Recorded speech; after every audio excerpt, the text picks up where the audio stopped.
Or resistance in the European Union's attempt to ban Russian oil. Hungary is withholding support, saying the current proposal is akin to dropping an atomic bomb on its economy. On the ground in Ukraine, a new attempt is underway to evacuate more civilians from Mariupol's besieged steel plant. All that's despite uncertainty over a ceasefire. About 500 people have managed to leave the plant and wider city through efforts led by the United Nations. A race against time to save the estimated 200 civilians still trapped in this sprawling facility. Russian forces are reportedly storming it in order to gain complete control of Mariupol. They're already replacing Ukrainian and English road signs with new ones in Russian. It's believed President Vladimir Putin wants to present Mariupol as a battlefield triumph in time for the 9th May celebration of Victory Day. It's the biggest patriotic holiday on the Russian calendar, marking the Soviet Union's defeat of Nazi Germany. Destruction continues in other parts of Ukraine. Russia's defense ministry says it has struck a large ammunitions depot in the eastern city of Kramatorsk. In the nearby Luhansk region, Moscow claims to have shot down 2 of Kyiv's warplanes. Its offensive has extended to civilian infrastructure. Якщо взяти тільки медичну інфраструктуру, то на сьогодні російські війська знищили або пошкодили вже майже 400 закладів охорони здоров'я. Це лікарні, пологові будинки, амбулаторії тощо. В тимчасово окупованих районах України, на Сході і на Півдні просто катастрофічна ситуація з доступом до медичних послуг і ліків. Не вистачає навіть найпростіших препаратів. Росія принесла в Україну, в Європу такі проблеми, які ми уявити не могли ще кілька місяців тому. The United Nations says it has recorded nearly 7,000 civilian deaths since the start of the war, with the real figures believed to be considerably higher. UN Chief Antonio Guterres, who met Mr. Putin in Moscow last week, has once more called for peace. And John Gambrell joins us live from Lviv. John, Ukraine's deputy PM saying evacuations from Mariupol should have started at around 12 noon local time. That is just over 3 hours ago. Any news on that front? Just in the last couple of minutes before we came on air, the fighters that are inside of this steel mill put out a statement saying that Russian forces used an anti-tank weapon on a car that was being used to try to get some of the civilians out from the steel mill.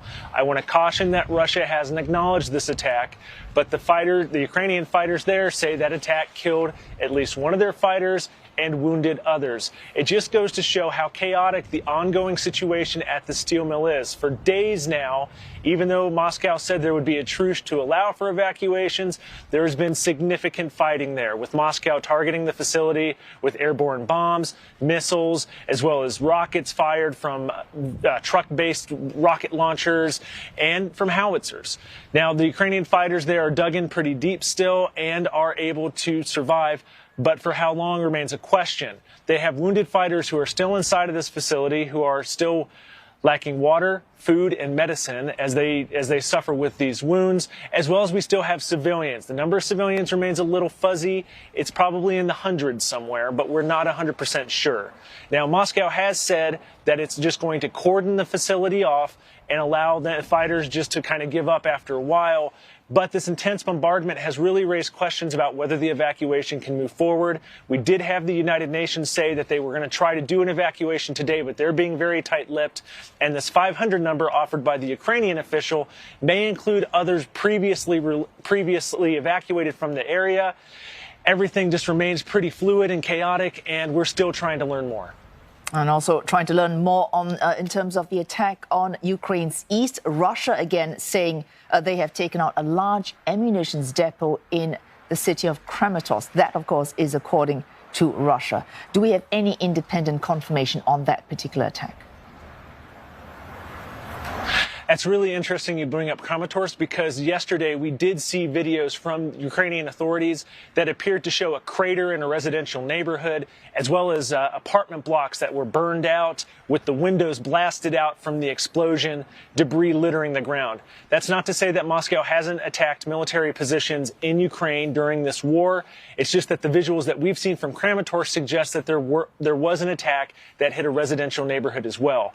Along the east, we do see the Ukrainians digging in and targeting Russia with more long-range weapons like artillery and drones as they try to push the Russian front line back.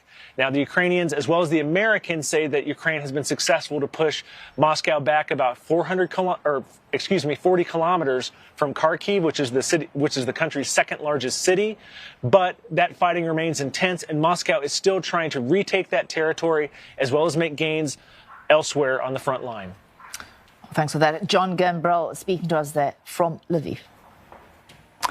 Well, let's get to Rosie Burchard now. She joins us live now from Brussels. Rosie, tweaks have been made to the EU sanctions proposal, but will they be enough for all member states to approve this sanctions package?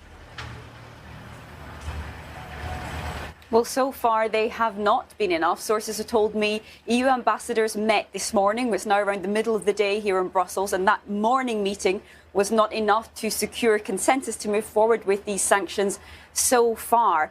Now, you talked about tweaks there. There have been some amendments to the original proposal, which was a phased-in ban on all Russian oil imports with an extension for certain countries. Now, the tweaks we're talking about here are essentially come down to more help and more time.